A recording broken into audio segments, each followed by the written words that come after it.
The WWE Intercontinental Championship has always commonly been referred to as sort of a stepping stone to the WWE or World Heavyweight Championship, and that technically should be the responsibility of their secondary titles to sort of prep wrestlers to see if they're ready for a main event spot.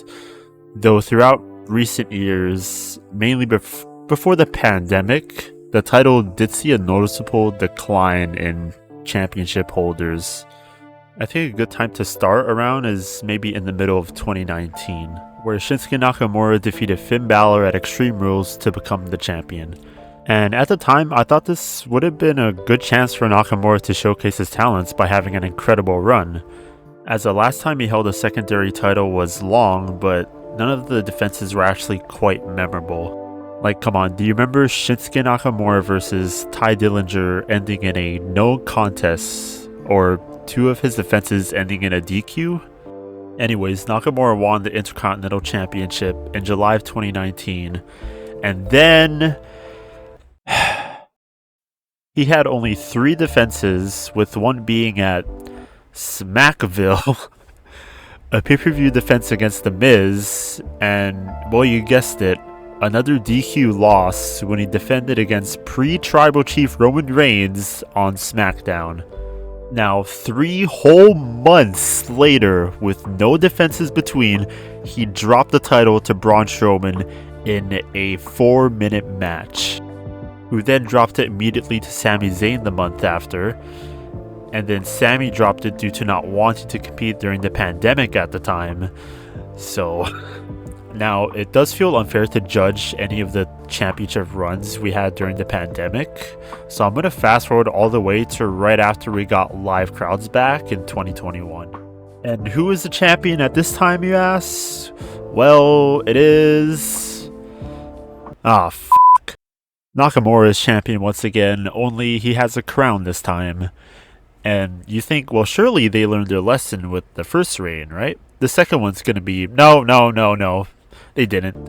He won the title in August of that year, defended it once against Apollo Crews, and then proceeded to do absolutely nothing with it for 4 whole months.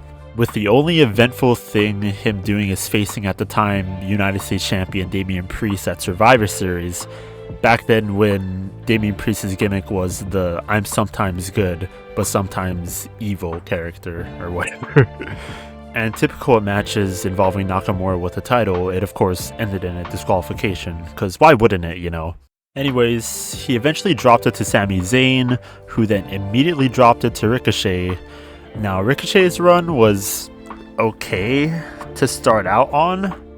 He had his rematch for the title with Sami, and defended his title on the WrestleMania edition of SmackDown that year against Angel Garza and Humberto Carrillo, who were still teaming at the time. But then, oh no. He had a defense against Jinder Mahal, which, fair enough, I guess he'll do.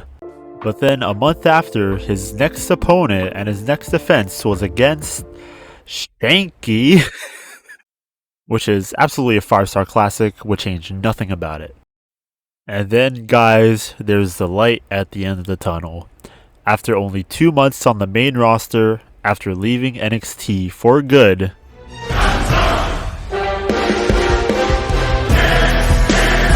Gunther had his first title match against Ricochet for the Intercontinental title. And won it! And holy wow. A recently moved to the main roster star, winning a secondary title in his first few months. Who would have ever thought that that was a great idea?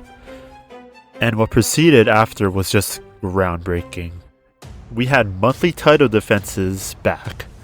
Actual matches were back. And don't even get me started on Gunther vs. Sheamus at Clash at the Castle, which is an actual 5-star classic. Almost beating out Shanky, but whatever. But he went on to defend his title against such as Sheamus again, Rey Mysterio, Braun Strowman, and both Drew McIntyre and Sheamus at WrestleMania 39. And that match was brutal. That's all I have to say. If you ever have the chance, go back and watch it. Oh my god.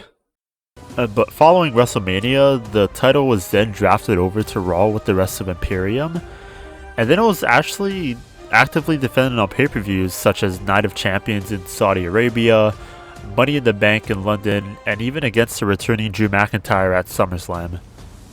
The Intercontinental title once again became actively defended on pay-per-views for the first time in a very long time. Now, after we saw Gunther defend against heavy hitters such as Drew McIntyre and Sheamus, the title saw sort of a new wave of challengers. Superstars that much needed the spotlight to better showcase their talents. That's when you bring in guys like Tommaso Ciampa, Bronson Reed, and then Chad Gable.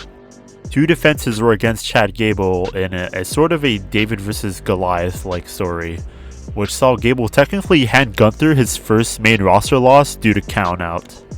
But due to this win, he actually became the longest reigning Intercontinental Champion.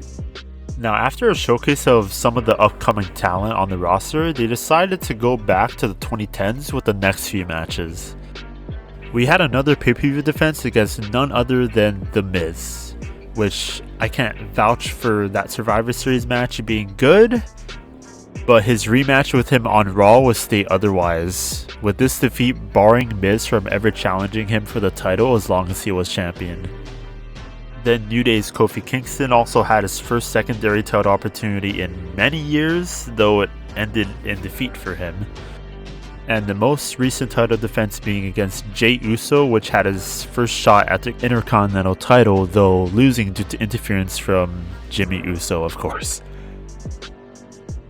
And now we come to today. There will be a gauntlet match on Raw to determine who's going to face Gunther at WrestleMania 40, with the 2 only believable people winning that gauntlet being Chad Gable and Sami Zayn.